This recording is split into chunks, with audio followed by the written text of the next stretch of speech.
Welcome to this week's Sideline View from the Hockey House in downtown Brainerd, August 29th edition.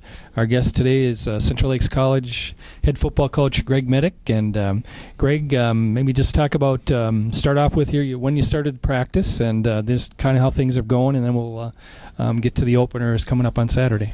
Well, we've been in camp for 3 weeks now. We came in the first week, or the first Wednesday there in August, and good group of students, student athletes here. We're 60 deep. Large turnover from last year when we had such an experienced class. We had so many second-year players last year, and so we've had to kind of increase our recruiting efforts in the off-season here. We have 45 new faces this year, and so we've been injury-free and had a great camp so far. Talk about maybe some of the individuals that have, impressed you in camp so far, and maybe, some of the key returning people that you have coming back this year. We do have some key returning people. We replaced some really, really quality athletes that are on playing at the next level right now, but some of the key guys coming back are probably, all-region quarterback Andrew Johnson, who was statistically the best quarterback in the league last year, and he's provided some nice leadership in camp and kind of picked up where he left off last year, and so we've seen some good things out of him. We've got some quality returners on the offensive line, Luke Landecker and Tyler O'Brien, from Pequot and Staples, and so those guys have done a nice job. We have the return of Taz Seibert, who took a medical hardship last year after a Game 1 injury, a season-ending injury, and so he's an explosive player we're excited to have there. And then also Steve Roboleski, who is our big 6'8" threat at the wide receiver spot, is back after medical hardship as well too. So there's some good pieces there, and we've got some really talented guys that have complemented them on the offense. 1:30 Saturday, you open up at home against Fond du Lac. What do you know about them, and what kind of a game you're looking for there? It's going to be a physical football game. I don't know a lot about Fond du Lac. They were the one team that we had on the bye schedule last year, so we did not play them last year. They had a very successful year. They made it to the state semifinals and had a pretty good squad. I know they have some talented football players, and we're expecting for a challenge right out of the gate week 1. How extensive is your recruiting? I know you've really, in your 5-6 years now, you've really turned this around, and how much do you, or how do you go about, recruiting guys? A lot of in-person visits or email, that kind of stuff, or how do you get your guys? There's a lot of modes of communication there, and we're always searching for leads on what's going to be a good quality student athlete that's going to represent our program well on our campus, and we go about it in a variety of different ways. Coach Linhart, who's my offense coordinator here in his second year, does a bulk of that.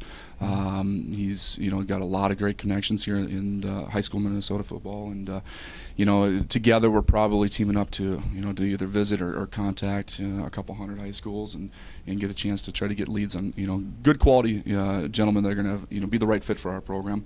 And obviously we want to be as representative as we possibly can with the local communities in Minnesota high school football, and it's fared pretty well for us recently.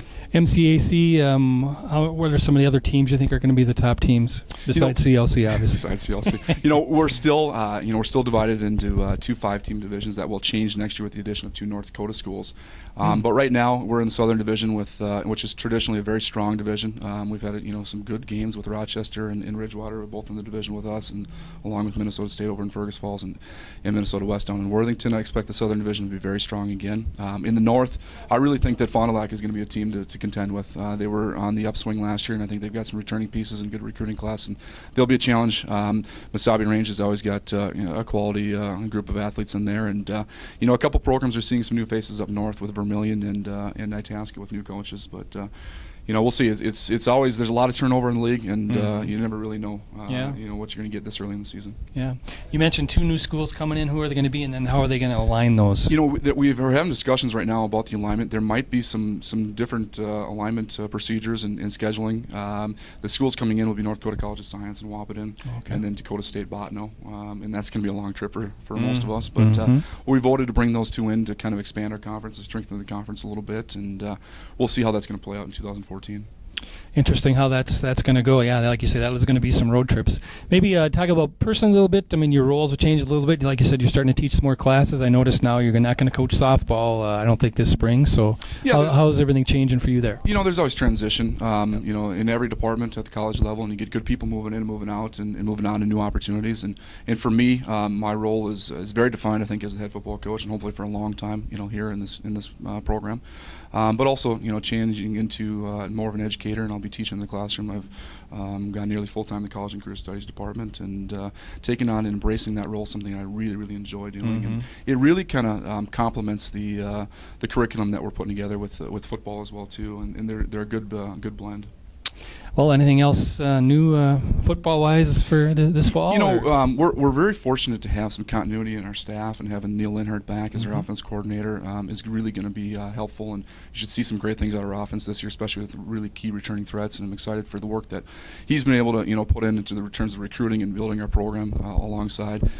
We get, Shane Jordan, Darren Mayers back as assistant coaches this year. We've added 2 new assistant coaches, and Kevin Votaz working with our wide receivers, and Jasmine Watkins, who is a Bemidji State alum, who most recently was playing arena football and was in training camp with the NFL New York Giants, and so he's working at our defensive secondary this year. So we've got some really good quality personnel leading our team, and I'm excited for the group of guys we've had to work with so far in the first 3 weeks. Same format again this year, obviously 8 regular season, and then you go into the playoffs. Yes, correct. So that just changed. I think last year was the first year. Yeah, last year was the first year that we went with that. It seemed to be good response, and so I think we'll maintain that for the near future.